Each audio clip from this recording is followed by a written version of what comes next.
I'm about to talk to you a little bit about astrology, birth charts, you and your inability to get out of your own shit and take that next step on whatever it is that you keep ruminating, contemplating, self-sabotaging on. And if you still under the sound of my voice, I'm assuming something in there resonates with you. If it doesn't, please keep it pushing. It's the new year, and at this point, I think we're all very aware that it's still winter time. And if you really want some shit to take off for yourself, you need to be getting it done in the spring, not right now. So you got several weeks between now and then to really reflect, contemplate, and get your life in order so that when the spring comes, you can hit the ground running. If you're still listening, I'm assuming you're into astrology. I'm assuming you're into birth charts. And I am aware that there are three types of people out there. There are people who think that astrology and birth charts are going to send them to hell. There are the people who like to use it to try to predict the future or their next relationship. And then there are the people who know that birth charts are little keys, you know what I'm saying? And they're cheat codes to this physical life. And they want to use it practically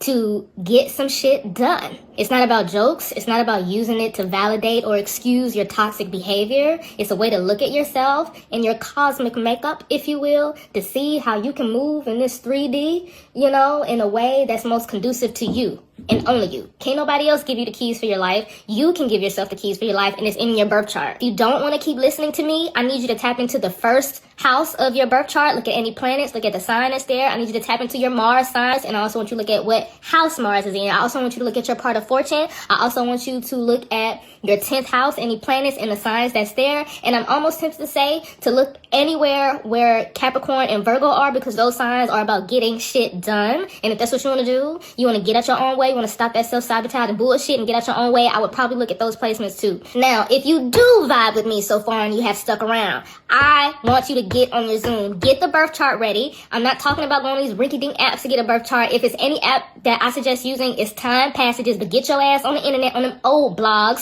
specifically Cafe Astrology or Astrodance. They do pretty good birth charts. Get your birth chart from there. If you're not a newbie and you've been had your birth chart and you really ready to use it, I'm about to revamp my blogs. I used to write blog posts about birth chart placements and all types of stuff like that. Took it down because I don't want to pay for that website no more, but I'm about to revamp them. I'm going to repost them onto Substack. You will have homework. You will have reading that you need to do. I hope you have your journal, because we will have assignments. We will have reflection prompts, and you will have assigned reading. I have videos on stuff that you need to be tapping into, but unfortunately for you and me, they're like 2 and 3 years ago, because I just haven't been on my Zoom. I just like to hop on this app and talk about stuff randomly, and my mind be all over the place, but I am willing to lock in. I am willing to facilitate these conversations if you are.